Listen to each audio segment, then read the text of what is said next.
नमस्कार दोस्तों, एक बार फिर स्वागत है आपका आपके अपने चैनल है उमंग में। तो आज हम इस वीडियो के माध्यम से बात करने वाले हैं। अभी हाल ही में भारतीय डाक विभाग में भर्ती का नोटिफिकेशन जारी किया गया है, जिसके अंतर्गत अगर बात करें तो 38,926 पदों के लिए आपसे ऑनलाइन आवेदन आमंत्रित किए गए हैं। जिसमें से अगर बात करें तो बिहार पोस्टल सर्किल के अंतर्गत आपकी 990 पोस्ट के आसपास आपसे क्या ऑनलाइन आवेदन वो आमंत्रित किए गए हैं। तो इस वीडियो के माध्यम से हम चर्चा करने वाले हैं कि बिहार पोस्टल सर्किल जीडीएस का सिलेक्शन प्रोसेस क्या रहेगा, बिहार पोस्टल सर्किल जीडीएस का एग्जाम पैटर्न क्या रहेगा, बिहार पोस्टल सर्किल जीडीएस की सैलरी क्या होगी, बिहार पोस्टल सर्किल जीडीएस का सिलेबस क्या रहेगा, और भी बहुत सारी बातें जो कि आपको बिहार पोस्टल सर्कल जीडीएस भर्ती 2022 ऑनलाइन एप्लीकेशन फॉर्म के बारे में जानना जरूरी है। वो सारी बातें हम इस वीडियो के माध्यम से डिस्कस करने वाले हैं। अगर आपको कोई चीज समझ में नहीं आती या फिर आपके मन में कोई डाउट रह जाता है तो आपको इसी वीडियो डिस्क्रिप्शन में एक लिंक मिल जाएगा, आप उस पर क्लिक करके सारी जानकारी देख सकते हो।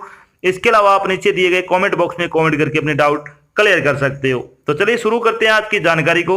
जानकारी किस चीज के बारे में है, बिहार ग्रामीण डाक सेवक भर्ती 2022 नोटिफिकेशन के बारे में अगर बात करें तो भारतीय डाक विभाग ने बिहार पोस्ट और सर्किल में शाखा डाक मास्टर यानी ब्रांच पोस्ट मास्टर और सहायक शाखा पोस्ट मास्टर यानी असिस्टेंट ब्रांच पोस्ट मास्टर और ग्रामीण डाक सेवक सहित ग्रामीण डाक सेवक के पदों की भर्ती के लिए एक अधिसूचना जारी की है। इस अधिसूचना के अनुसार इंडियन पोस्टल सर्किल ने बिहार में जीडीएस के 990 पदों के लिए ऑनलाइन आवेदन आमंत्रित किए हैं। योग्य और इच्छुक उम्मीदवार बिहार पोस्ट ऑफिस भर्ती 2022 यानी पोस्ट ऑफिस रिक्वायरमेंट 2022 के लिए डाक विभाग की आधिकारिक वेबसाइट appost.in के माध्यम से 2 मई 2022 से 5 जून 2022 तक आवेदन कर सकते हैं। यहां हम बिहार पोस्ट सर्किल जीडीएस भर्ती 2022 के लिए बिहार डाक सेवक भर्ती यानी Bihar post circle GDS requirement 2022 के अन्य विवरण जैसे कि इसके लिए आयु सीमा क्या होगी, शैक्षणिक योग्यता क्या रहेगी, इसका सिलेक्शन प्रोसेस क्या होगा, एज लिमिट क्या रहेगी, इसका एग्जाम पैटर्न क्या होगा, इसका सिलेबस क्या होगा और इसके लिए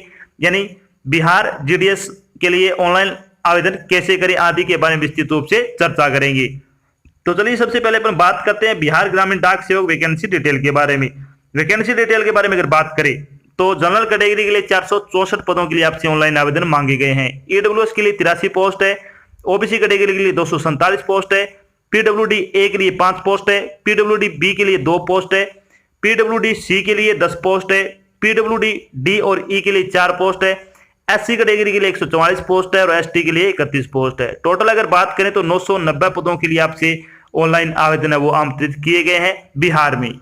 अब बात करते हैं इन पदों के लिए आपकी शैक्षणिक योग्यता क्या होनी चाहिए।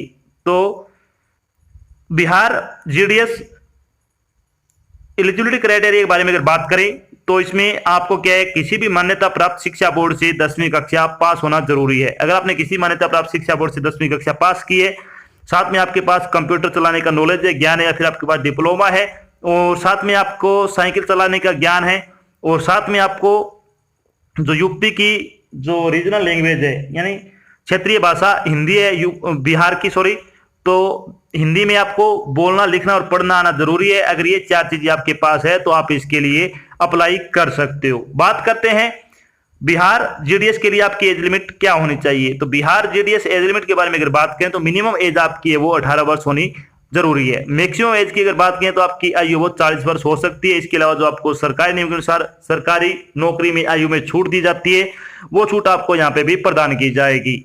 अब बात करते हैं इंपॉर्टेंट डेट के बारे में। इंपॉर्टेंट डेट के बारे में अगर बात करें तो Bihar GDS online application form 2022 की स्टार्टिंग डेट के बारे में अगर बात करें तो 2 मई 2022 से आपके फॉर्म भरने शुरू हो चुके हैं। अगर बात करें बिहार जीडीएस भर्ती 2022 का नोटिफिकेशन कब जारी किया गया तो ये 2 मई को ही आपका नोटिफिकेशन वो जारी किया गया था। अगर लास्ट डेट के बारे में बात करें तो बिहार ग्रामीण डाक सेवक ऑनलाइन एप्लीकेशन फॉर्म भरने की लास्ट डेट है वो 5 जून 2022 है। आपको 5 जून 2022 से पहले आपको अपना फॉर्म भरकर जमा करवा देना है।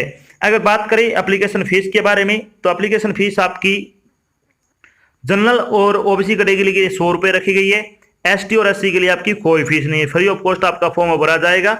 जिन उम्मीदवारों की फीस का भुगतान किया जाएगा उनको अपनी फीस का भुगतान ऑनलाइन माध्यम से करना होगा, जैसे डेबिट कार्ड हो गया, क्रेडिट कार्ड हो गया, नेट बैंकिंग हो गया आदि के माध्यम से आप अपनी फीस का भुगतान कर सकते हो। बात करते हैं बिहार ग्रामीण डाक सेवक सिलेक्शन प्रोसेस के बारे में। तो ग्रामीण डाक सेवक का सिलेक्शन प्रोसेस क्या रहने वाला है, इसमें उम्मीदवारों का चयन मेरिट लिस्ट के आधार पर किया जाएगा। यानी आपका इसमें कोई एग्जाम नहीं होगा, कोई ऑनलाइन एग्जाम नहीं होगा, कोई पेन पेपर बेस्ड एग्जाम नहीं होगा, सिर्फ और सिर्फ आपकी मेरिट लिस्ट है वो तैयार की जाएगी। बात कर लेते हैं कि बिहार ग्रामीण डाक सेवक की भर्ती के लिए मेरिट लिस्ट है वो किस आधार पर तैयार की जाएगी, कैसे तैयार की जाएगी। तो आपकी मेरिट लिस्ट है वो आपकी जो 10वीं कक्षा में प्रतिशत अंक है उसी के आधार पे आपकी मेरिट लिस्ट तैयार की जाएगी। इसके अलावा अगर आपने 12वीं कक्षा कर रखी है या फिर कोई यूजी पीजी कर रखा है या फिर आपने कोई डिप्लोमा कर रखा है तो आपको यहाँ पे कोई इसका बेनिफिट नहीं मिलेगा, क्योंकि आपकी ओनली ऑन मेरिट लिस्ट है वो 10वीं प्रतिशत अंकों पर तैयार की जाएगी। अगर आपके 10वीं में जितने ज्यादा प्रतिशत अंक हैं उतने ही आपके इसमें सिलेक्शन होने के चांस है। यानी अगर आपके अच्छे प्रतिशत है तो आपके चांस अच्छे हैं, अगर आपके कम प्रतिशत है तो इसमें आपके कम चांस होंगे। लेकिन फॉर्म अप्लाई आप सभी को करना है, चाहे आपके कम प्रतिशत हो या ज्यादा हो। बात कर लेते हैं कि बिहार ग्रामीण डाक सेवक की जो एक्सपेक्टेड कट ऑफ है उसके बारे में, यानी Bihar GDS expected cut off 2022 के बारे में बात करें तो जनरल कैटेगरी के लिए आपकी जो प्रतिशत अंक है वो अगर आपके 88% से लेकर 90, 92 या फिर 95% के आसपास हैं तो आपके पूरे पूरे चांस है, यानी आपका सिलेक्शन वो आराम से हो जाएगा जनरल कैटेगरी में। ओबीसी कैटेगरी अगर बात करें तो 85 से लेकर 90% के आसपास अगर आपके अंक हैं 10वीं कक्षा में तो आपका इसमें आराम से सिलेक्शन है वो हो जाएगा। एससी कैटेगरी की अगर बात करें तो 75 से लेकर 80% अंक जिन भी उम्मीदवारों के हैं उनका एससी कैटेगरी से सिलेक्शन आराम से हो जाएगा। एसटी कैटेगरी की अगर बात करें तो जिन उम्मीदवारों के 65% से लेकर 72% अंक हैं उनका सिलेक्शन है वो इसमें आराम से हो जाएगा। अब बात करते हैं कि क्या ये फॉर्म है वो सभी को अप्लाई करना चाहिए अगर प्रतिशत कम भी है तो भी। तो हाँ, ये फॉर्म है वो यानी बिहार जीडीएस का जो फॉर्म है वो आप सभी को अप्लाई करना है। अगर आपकी हिंदी लैंग्वेज है, कौन से भी स्टेट से हो तो भी आप इसके लिए अप्लाई कर सकते हो। अब बात कर लेते हैं कि जब आप फॉर्म अप्लाई करोगे बिहार जीडीएस का तो उसके लिए आपकी इंपॉर्टेंट डॉक्यूमेंट क्या क्या होने चाहिए। इंपॉर्टेंट डॉक्यूमेंट की अगर बात करें तो आपका फोटो, सिग्नेचर, 10वीं कक्षा की मार्कशीट, कंप्यूटर का certificate, caste certificate, date of birth certificate और कम्युनिटी सर्टिफिकेट, ये आपको इसमें लगाने ही लगाने हैं। इसके अलावा आपकी दो इंपॉर्टेंट चीजें, एक तो आपका फोन नंबर खुद का और एक आपकी ईमेल आईडी, ये दो चीजें आपको अपने ही यूज करनी है। बाकी ये भी तो आप अपने यूज करोगे लेकिन इसमें और इसमें फर्क है, क्योंकि ये तो आप फॉर्म भरने जाओगे तब ये जो फॉर्म भरता है उसको दे दोगे, अगर आप फोन नंबर और ईमेल आईडी नहीं दोगे तो ये चीजें अपने ही इसमें फिलअप कर देगा। और जब भी भारतीय डाक विभाग को आपके पास कोई अधिसूचना या फिर नोटिस भेजना होगा सिलेक्शन होने ना होने के बारे में तो आपको बाय फोन या फिर बाय मेल है वो भेजा जाएगा। और जब ये भेज दिया जाएगा तो ये चीजें आपके पास नहीं पहुंचेगी, ये पहुंचेगी जो इस व्यक्ति ने अपनी ईमेल आईडी और फोन नंबर डाला उसके पास पहुंचेगी। अगर आपका सिलेक्शन हो भी जाएगा तो भी आपको ये पता नहीं चलेगा कि आपका सिलेक्शन हुआ या नहीं हुआ है, तो ये सारी चीजें उस व्यक्ति के पास चली जाएगी और आपका सिलेक्शन हो भी जाएगा तो आप इससे वंचित रह जाओगे। तो ये आपको ध्यान रखना चाहिए, वो किसी भी एग्जाम का फॉर्म अप्लाई करो उसमें ये दो चीजें आपको अपने ही यूज करनी है। अब बात कर लेते हैं जब आपका फाइनल सिलेक्शन हो जाएगा तो आपकी सैलरी क्या रहेगी। तो बिहार जीडीएस सैलरी बारे में अगर बात करें तो इसमें आपके दो स्लैब होंगे।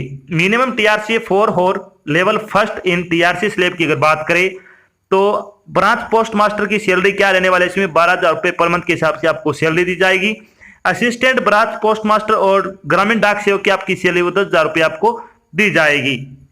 मिनिमम टीआरसी 4-5 और level second in TRC slab की अगर बात करें तो आपकी सैलरी वो ब्रांच पोस्ट मास्टर की 14,500 रुपए यानी 14,500 रुपए आपको सैलरी प्रदान की जाएगी। असिस्टेंट ब्रांच पोस्ट मास्टर और डाक सेवक की अगर बात करें तो आपको 12,000 रुपए पर मंथ के हिसाब से सैलरी है वो प्रदान की जाएगी। तो बहुत अच्छी जॉब है, अगर आप योग्यता रखते हो और बहुत जल्द अगर आप सरकारी नौकरी पाना चाहते हो तो आपके पास अच्छा मौका है, आपको ये फॉर्म और जरूर अप्लाई करना चाहिए। तो ये तो थी आपकी एक छोटी जानकारी जिसके माध्यम से हमने डिस्कस किया कि अभी हाल ही में भारतीय डाक विभाग ने एक नई भर्ती का नोटिफिकेशन जारी किया है, जिसमें अगर बात करें तो बिहार पोस्टल सर्कल के अंतर्गत जीडीएस की वैकेंसी भी इसमें क्या शामिल है। और साथ में हमने डिस्कस किया कि बिहार जीडीएस का सिलेक्शन प्रोसेस क्या रहेगा, बिहार जीडीएस का एग्जाम पैटर्न क्या होगा, बिहार जीडीएस का सिलेबस क्या होगा, बिहार जीडीएस की सैलरी क्या रहेगी, और भी बहुत सारी बातें जो कि आपको Bihar GDS online application form 2022 के बारे में जानना जरूरी थी, वो सारी बातें हमने यहाँ पे डिस्कस की है। आशा करते हैं हमने आपको जो जानकारी प्रोवाइड कराई वो आपको अच्छी लगी और समझ में आई है। अगर जानकारी अच्छी लगे तो इस वीडियो को लाइक और शेयर जरूर करें। अगर आप चैनल पे नए तो चैनल को सब्सक्राइब कर लेना और साथ में आपको उधर एक बेल आइकन दे रखा है उसको आपको प्रेस कर लेना ताकि जब भी कोई नई जानकारी डाल जाए आपके पास उसका नोटिफिकेशन आ जाए और आप जल्द से जल्द की जानकारी ज्वाइन कर सको। तो आज की जानकारी बस इतना ही, मिलते हैं एक नई जानकारी साथ, तब तक के लिए जय हिंद, जय भारत, धन्यवाद।